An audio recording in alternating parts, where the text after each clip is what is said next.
Smackdown Friday, June 28, 2024. Fox screwed WWE. Fox punished Paul Levesque McMahon. We'll get to that in a minute. But for this show, this is a pretty easy show to book for Paul Levesque McMahon, right? A wild, chaotic start, a pretty epic finish, and a pretty simplistic formula for the middle of the show. Back to back to back. Triple threat Money in the Bank qualifiers. Bada bing, bada bang, bada boom. The only 3 matches on the entire show. But as I stand in that skybox at Madison Square Garden, I'm looking down at the thousands of fans below, all raucous throughout. Pretty damn electric. Having a damn good time. It felt like there was a good flow to the show. It felt like it was decent, bare minimum, and even good many times throughout. It wasn't until hours later when BC was able to catch the playback. Because no matter what show I attend, if there is a review attached to it, I will always watch the playback. Right, most of you guys have been to live events. There's so much going on at all times. It's so hard to stay focused on one singular thing. So if there is a review attached to the show, I always make sure that I take what I saw live, make sure that story is told, but I use the playback to fill in the blanks that I may have missed. And no joke here, there's no exaggeration, no embellishment. When I caught the playback for last night's SmackDown, as you guys would have saw, in the States anyway. I know it's broadcast differently in other countries, but for the States, where Fox is heavy on that mute button and heavy on that blackout screen, what I saw last night was absolutely appalling at how blatant Fox is now being in sabotaging WWE and punishing Paul Levesque McMahon. Because make no mistake about it, that is what is happening. It's been happening, and after what Paul Levesque McMahon said last week about Fox, now they're not even hiding it. Fox is sabotaging World Wrestling Entertainment. That is not a conspiracy. That's not a hot take. That is factual. And if you needed any more evidence of that, if you saw last night's show, for the US broadcast anyway, that was appalling. It was obnoxious. It was unacceptable. They absolutely took what was at bare minimum a decent show, and I thought pretty damn good at times, and they made that show, they ruined that show. They made that a show you have to throw away. The US broadcast anyway, you had to throw that show away because there were so many mute/black screens. You could not even keep a flow with the show. And I'm talking pivotal junctures in the show when Bianca Belair is coming from behind of Nia Jax. You got to see the confrontation. Here she comes. Black screen. Screen completely blacks out. 2 separate times, many seconds apiece. And by the time it finally comes in, Nia's already seen Bianca and they're already trading words. And the only reasoning we can come to is that a kid had his middle finger out. You have to come up with if that's truly what you are blacking out the entire screen for, and you're literally going to ruin the entire segment because that is one of the key points of the match. If you're going to do that, you have to come up with a better thing. You can't come up with a blur system. You just blur the kid out with his middle finger if it's that important to you. How about Logan Paul bringing out NBA superstar Tyrese Halliburton? And Logan Paul's pivotal promo. And he brings out this NBA star that's going to be a big point of the match, by the way. And Fox completely, not just mute, they black out the screen. And the only conclusion we can come to is that there was another middle finger and there was some "You suck Logan" chants. You suck Logan. You suck Logan and you black out the screen? Or you can't work with the WWE production? Hey, do another camera shot where the kid is not there with his middle finger. You can't do that? That was a massive point of the show. And many times, we'll be here for 20 more minutes talking about every time they blacked out the screen. And it wasn't just for a second or two, right? A quick wardrobe malfunction, right? 2 or 3 seconds later, it's back on. Everything's good. The ref told yada yada to flip over or put her bra up a little bit. No, this was 5, 10, 15, 20 seconds at a time. Sometimes multiple times. But it's the end of the show, right? That's the capital no. That's the one thing you cannot do in the industry. If you're going to partner with one of these wrestling companies, I don't care if you're the USA Network, I don't care if you're TNT, TBS, Fox, NBC, the Cartoon Network, Nickelodeon, Hallmark. You cannot possibly sabotage and ruin the finish of the show. That is their cliffhanger. That's the last visual and audio that audience is going to hear for another week up front. And that company is trying to get that audience to show up next week. You cannot mute them out. And no joke, literally, they went off the air. They faded to black in a mute out because some fans were chanting F you Solo. You got to come up with a better way. You can't possibly mute out the finish of the show. Right as Corey Graves was about to start talking and deliver the final lines that you are now going to have to take for the next 7 days, right as Corey Graves starts speaking, we're going to just silence the entire finish. And maybe if that was the only time they did it in the show, maybe it's forgivable, maybe it's passable, maybe we can go, damn, that sucked, that can never happen again. But Fox felt like they had to do it. But that's not the case. Throughout the entire 2 hours for the US broadcast, it's like they had the suits and ties at Fox. They had two thumbs squarely on each button, the mute out and the blackout screen, and they were just waiting to ruin this show. If a kid accidentally, maybe he's going to pick his nose, right? It's not even the middle finger. He's going to pick his nose, but that middle finger could be the sole one up when it's all said and done. So it's a quick blackout button. We're going right to a blackout. What was that about, Hank? Well, there was a kid going to pick his nose. Good call, Hank. Keep it off for 30 seconds. If something even rhymes with the forbidden F word, right? If Booker says shucky, ducky, quack, quack, did he say ducky? That could rhyme with fucky. Silence it for 3 minutes. We have something that rhymes with the forbidden F word. It's gotten so bad on Fox that you guys know, my longtime subscribers, or even if you're a newer subscriber, because this has been recent, we've had to actually have this as a focal point of discussion recently. That's how bad it's gotten. That we have to literally talk about this. This was one of our big stories. I think it was a live stream. And we were talking about how Fox they're getting carried away with this. They're literally making it all about them. It's all about the dude in the truck, the dude at Fox, the suit and tie. And they're sabotaging it. They're booting WWE in October. They don't want it. It's old school WCW. When Eric Bischoff says he felt like it was just him that was trying to propel WCW to any relevance, while all the suits and ties for Turner Network, they hated wrestling. They wanted it off the air. Only Ted Turner wanted it. And that's why it stayed, because Ted at the time was the top dude. Everybody underneath Ted Turner, they all could not stand WCW. So Bischoff was in a pretty much losing battle from the jump. Different situation now, but same kind of scenario where you have Fox they want nothing to do with pro wrestling, right? In October, they're booting it. And then you have, for those that don't know what Paul Levesque McMahon said recently, he was talking about the move for Raw to Netflix, and he specifically name dropped Fox, and he called them out pretty much. I was actually really proud of Paul Levesque McMahon for mentioning this, because it has to be said. And he said, Fox, what you see with them blacking out and muting, that's not going to be the situation on Netflix.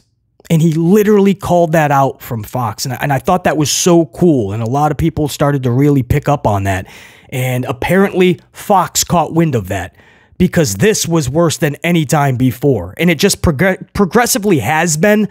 But after Paul Levesque McMahon's words, this is clear. This was not just sabotaging WWE. This was a big FU to Levesque McMahon, to Triple H, to Hunter Hearst Helmsley. This was an FU to him. You think we muted you in the past and blacked you out in the past? They said, hold our tea, right? Tea. That's what the people at Fox are drinking, tea. Because it ain't coffee. That's for damn sure. They ain't amplified. They're drinking tea, and the dude's name's probably Herman. Can I have another Earl Grey, please? I'm all out of Earl Grey. Hurry up, I gotta mute WWE. It looks like Tiffany Stratton's coming out and she's got a big ass. I gotta black out this ass. What are we doing? What are we doing, Fox? Because if this is what we're gonna do, July, August, September, and you got over 3 more months. Over 3 more months of this. Non-stop muting, non-stop blacking out entire imaging for multiple occasions throughout a segment. Many seconds apiece. We are losing the bulk of promos, guys. It's not just like it's 10 seconds during a match here and there. All right, we didn't need to see the clothesline or another hurricanrana or another suicide dive or a moonsault. This is during promos where you're trying to follow the story and it's heating up, or somebody is coming, like Bianca's coming up behind Nia. Whoa, black screen. The finish of the show. Paul Heyman just got sent through the commentary table. Let's mute the last minute of the show. There's some fans saying a bad word in the crowd. So it's one of two things. You're sabotaging WWE, or you do not care to come up with a different scenario as to how to fix what you call is the so-called problem. You don't want the forbidden F word or the forbidden S word or any swear. You don't even want a middle finger to be shown in the background. You want nothing. You don't even like "you suck." Suck is what got one segment for Logan Paul blacked out last night. Blacked out, not just muted. Because they said "you suck." So you don't want anything. So come up with a better way that you're not ruining the product. Because when you have a collection of segments and promos and matches and finishes that are completely not even seen to the audience, you are ruining and sabotaging the product. And to the point where we had to make this a discussion about a week ago. How sad is that? We had to take time to talk about how Fox is ruining WWE's product. And now here we are, and it's gotten progressively worse, with the point of now they're just sabotaging WWE and they're punishing Triple H. And we have 3 more months of watching SmackDown like that. If you're in another country and maybe you saw the whole broadcast in its entirety, good for you, man. Honestly. Congrats, props. You don't got that issue. But in the States, if you guys only knew how the audience has to watch Fox, you never know what you're actually going to be able to see. So much is either muted out and now more than ever blacked out. It is pathetic. It is appalling. It is obnoxious. It is unacceptable. We'll move on to the SmackDown review, but it's just frustrating when you're there live and I'm in that skybox and I'm watching everybody have such a good time and you're thinking that's translating to the audience, right? Especially the US audience. And you come to find out that no, it was pretty ruined throughout, right? Fox was absolutely going out of their way to make it a miserable experience when it was actually a pretty decent and even good show at times. Very frustrating. But anyway, this show, SmackDown 6/28/24, we started off with complete chaos. It's New York City. It's pretty fitting. You have Cody Rhodes, Orton, and KO brawling with the Bloodline. Set this up a little bit. The Bloodline arrives. They do the long walk out the curtain. Before they can get too far, you see that Cody, KO, and Orton have also just arrived. And they don't want to wait. They want to fight immediately. So this brawl happens right up at the rampway. And one of my pet peeves is thinking that just brawling all the time is a storyline. It's not. It's called a redundancy. So one of the things I did not want to see with the Bloodline, Cody, KO, and Randy is non-stop brawling. And that's exactly what we got last night. More brawling.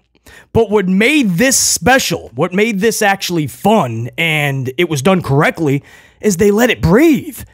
They let this brawl happen in like waves. They gave it the amount of time that it needed. And when I say waves, like first they brawl, they're all battling through the crowd, right? Randy Orton is in section 302. Cody Rhodes has his button up totally torn up. You have Kevin Owens doing senton bombs through tables in the crowd. So it was wild in that front. Then you have security come out. And the faces are not leaving. They want more of a brawl. So the faces, right, the security starts to bow up a little bit to the faces. So I think one of them ate an RKO, and then some more wanted to have some fun or try to. It didn't end up well, as the faces totally annihilated the security. So Nick Aldis then comes out in a whole different wave of the brawl. This is why I say it came in waves. He comes out next with the police. The New York Police Department, NYPD. He came with the cops. And this is where the faces are like, all right, we're going to abide. We'll just go with you. They didn't necessarily get arrested, but they were put into a black SUV in the back, and they were escorted out, literally, out of the arena via vehicle by NYPD. So I just thought it was so well done. If you're just going to have them brawl every show, you're going to have to get creative. You're going to have to spend time on it, and you're going to have to give people a reason to care about the brawl. Other than like just 2 or 4 out of the individuals are like in a tag match, or they had a promo and they started fighting, so here comes Tonga Loa, and here comes Randy Orton for the save, and here comes KO, and now they're brawling for 2 minutes. We go to commercial. When we come back, Kayla Braxton is backstage, and Kayla is interviewing the Headbangers. Has nothing to do with the brawl. The Headbanger. You guys remember the Headbangers? The tag team? You don't want that, man, because the company is telling you that what you just saw was basically just filler. But this, they gave it time. They let it breathe. It came in waves. There were so many aspects to this brawl. So live, man, it was a lot of fun. Even watching on the playback, I was like, yeah, that's pretty good television. It wouldn't be the last time you saw the Bloodline, obviously. They had their ceremony for the finish. We'll go over that. Something epic happened in that finish, by the way. Even as Fox tried to ruin the finish, Paul Heyman said, not on my watch. First matchup of the night. It was one of only 3 matches, guys, and they were back to back to back. It was all Money in the Bank triple threat qualifiers. Triple threat match, Money in the Bank qualifier for the ladies. Tiffany Stratton versus Jade Cargill versus Candice LeRae. Nia Jax and Bianca Belair are at ringside. Again, Nia comes down. You see Bianca not far behind her, and that was just a massive just cutting out. You know, kid was like flipping her off, or some "you suck Nia," so they muted and blacked it out. And by the time it finally came back after the 3rd time, Bianca and Nia were already engaged in conversation. Is what it is. So they're on the outside. While they're arguing later on in the match, Bianca and Nia, they're not seeing eye to eye, obviously. Jade was also on the outside. Indy Hartwell comes out of nowhere. Indy shoves Jade into the ring post. So this leaves just Tiffany Stratton and Candice LeRae in the ring. Now you have to believe Indy attacking Jade was twofold, right? Take out Jade, but also help Candice win the match. Candice almost beat Tiffany immediately after, I guess you could say, but almost only counts in horseshoes and hand grenades, and this is not it, it's pro wrestling. So Tiffany Stratton would end up winning this match with the prettiest moonsault ever over Candice LeRae. Absolutely the right call. If you guys were able to catch the preview of SmackDown that I put up yesterday, it was literally just a couple of hours before SmackDown. I was running late.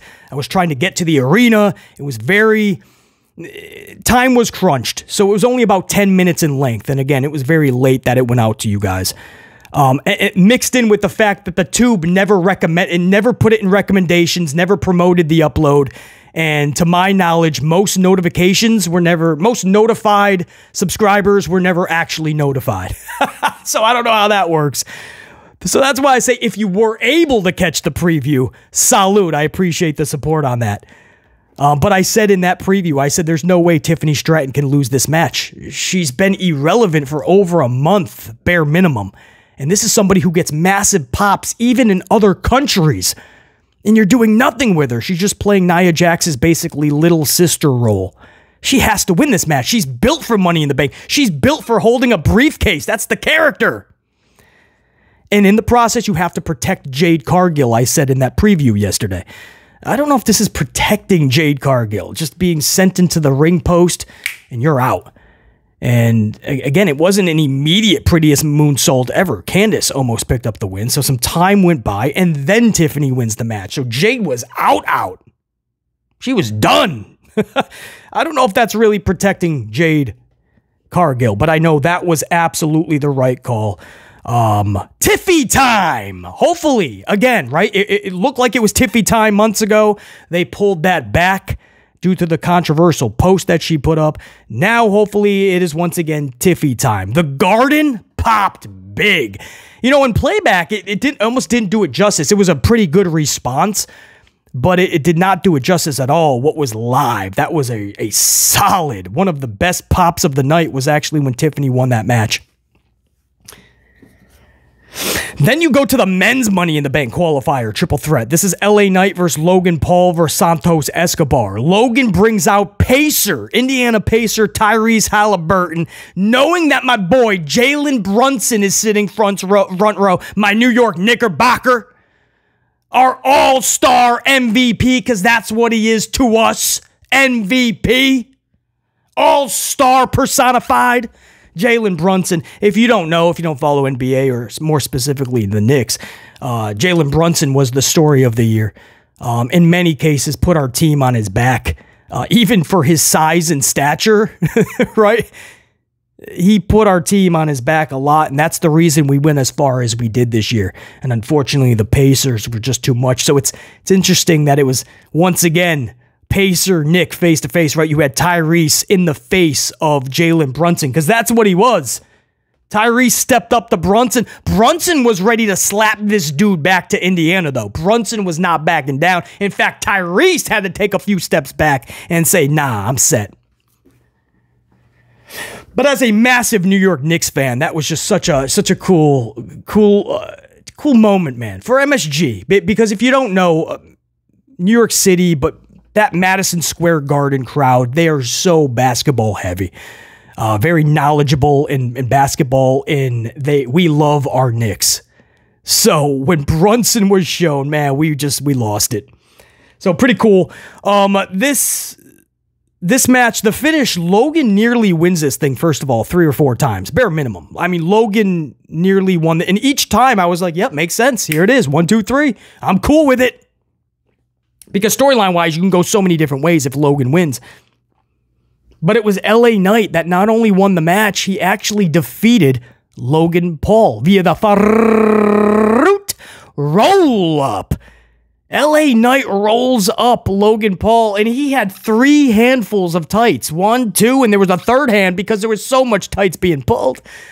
But Logan Paul could not kick it. He couldn't get one shoulder just a centimeter up. It was LA Knight that won this match.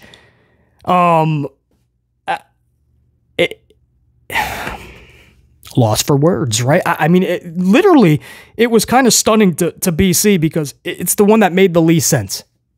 And what I mean by that is Santos Escobar, yeah, it's a filler. He's probably not going to win the Money in the Bank, but, you know, him in there with Andrade and the Gables, I mean, they're going to do some wild, outrageous, awesome stuff.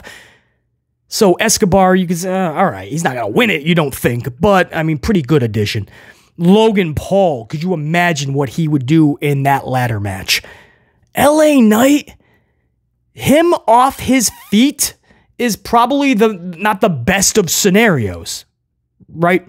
I mean, he does that little thing where he hops up to the top rope, doesn't do it as often anymore, because he's botched it a few times recently, but he does that thing. I'm not saying he's not quick and he can't do some things off his feet, but LA Knight in a ladder match, I think you saw all we could have saw from him in the last ladder match, right?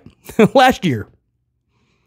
So maybe this is like a redemption for Paul Levesque McMahon, where a lot of people were absolutely befuddled that LA Knight did not win that last year. So maybe he's like, well, we waited a year, but now he's going to win. And if that's the scenario, then he loses to Logan Paul at SummerSlam when they have that U.S. title match, because that's what we believe is going to happen. So he loses that, and then LA Knight has a briefcase, so he's going to go on to a world title maybe.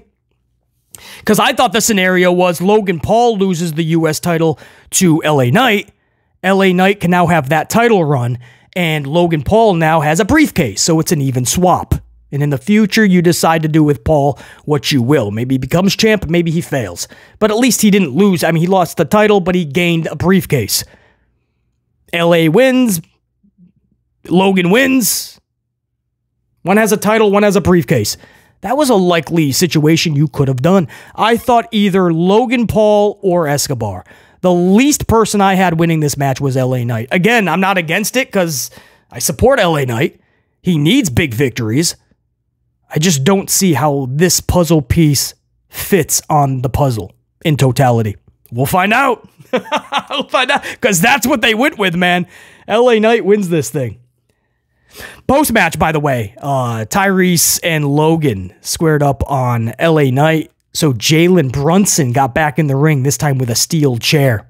He flung that thing so far in, it almost got to the heels. So LA Knight had to jump on it. But Jalen's like, I got it. You know how many times I almost lost the basketball in key situations? I got it back. I chased it down. So you have this Tyrese and Logan stare down with LA Knight and Jalen. And alls I could think of, and any older fans out there that remembers WCW, Dennis Rodman and Hulk Hogan and Karl Malone and Diamond Dallas Page. That's all I could think of, right? That NBA infusion with pro wrestling. And at first thought, I'm like, no, I do not need to see this. Tyrese is like a toothpick as it is. Jalen Brunson, I do not need him getting injured before the season starts next season because we need him. So on one hand, I'm like, I don't need to see this NBA infusion with LA Knight and Logan. And then on the other hand, I was kind of like, oh, it's Jalen Brunson, though. I mean, how fun would that be for this dude to whoop some Indiana Pacer ass? At first, I thought Logan was bringing out Reggie Miller, and it ended up being Tyrese. But if you know what Reggie Miller has done to the New York Knicks in Madison Square Garden, man, nauseating. Anyway, that was a massive segment.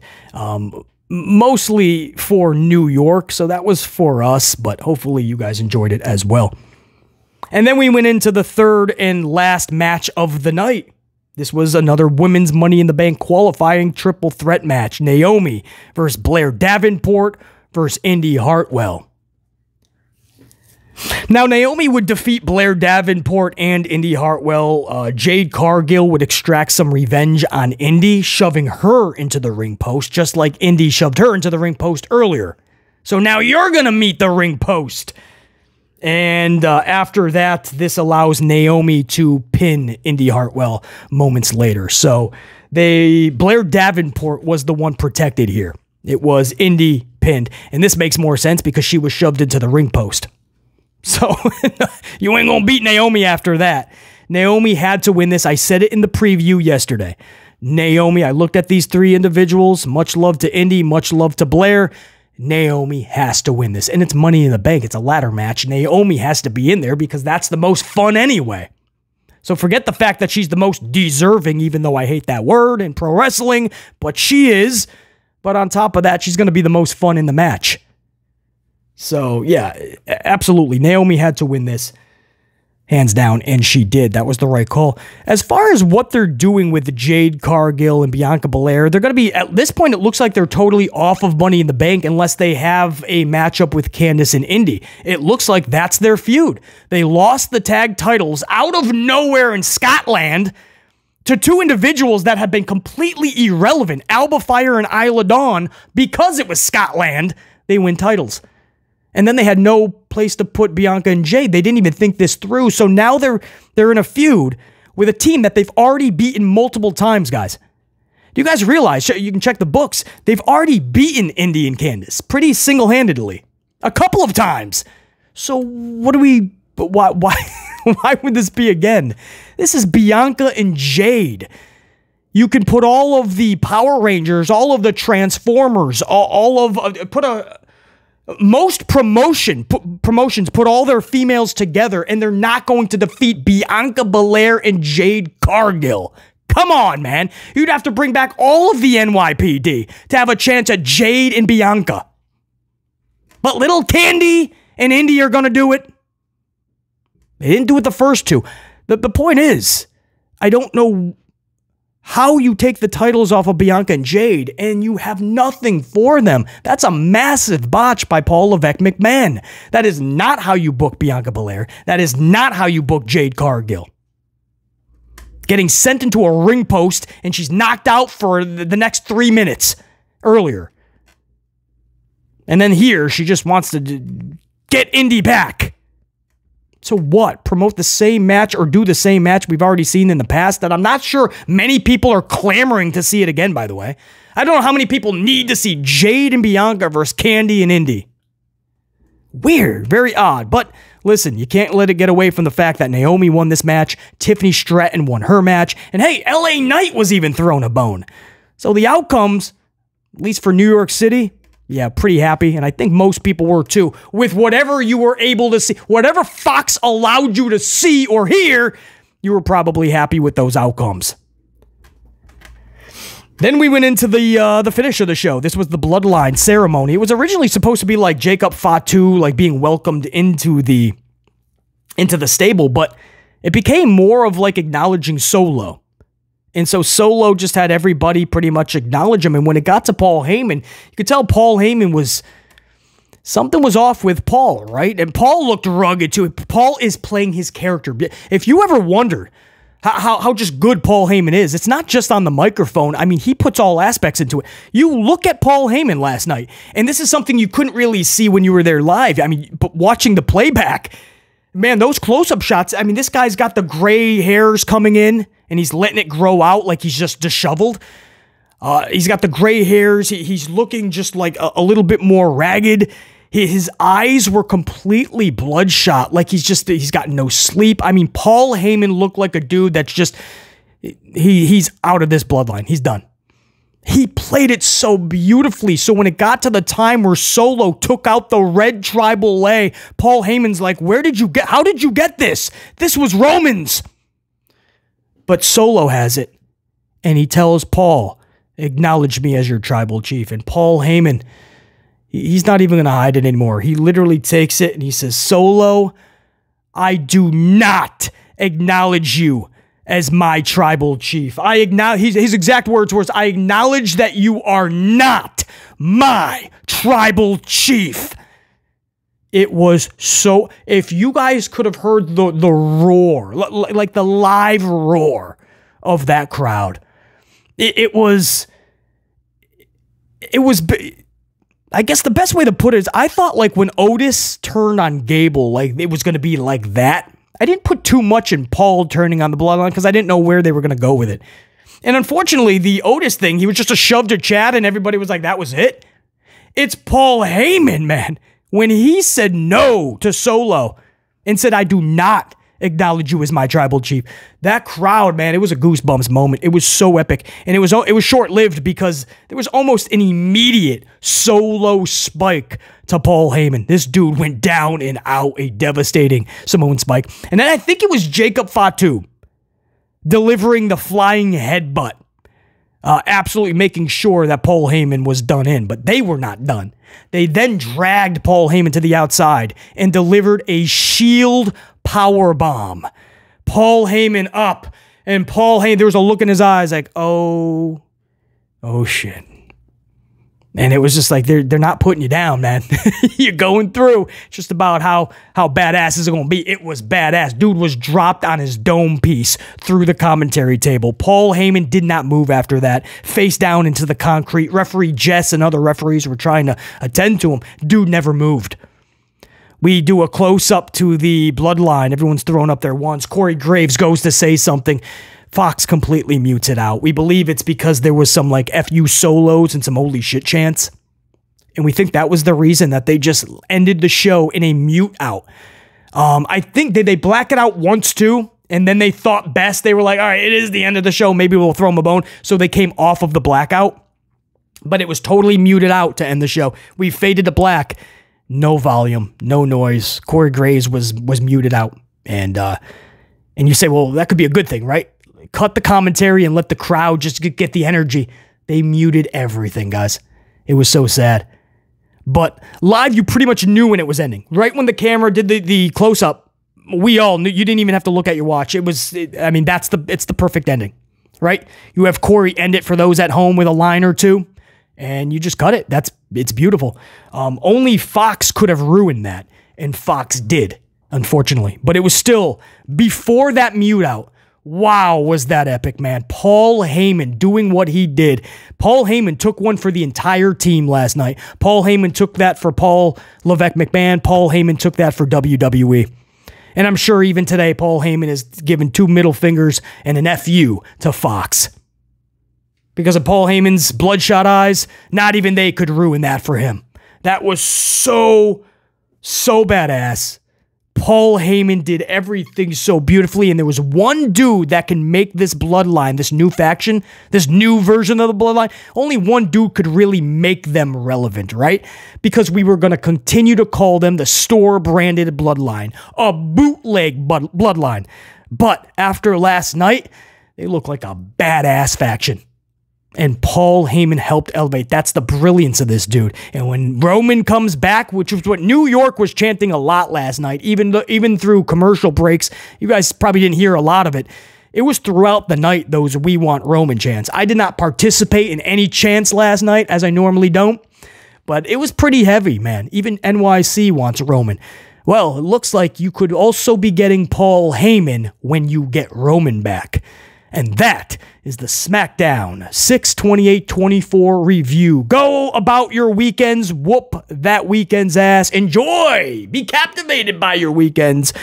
And until next time, and there will be that next time, top guys, we are out. BC in the unit saying check you. Peace.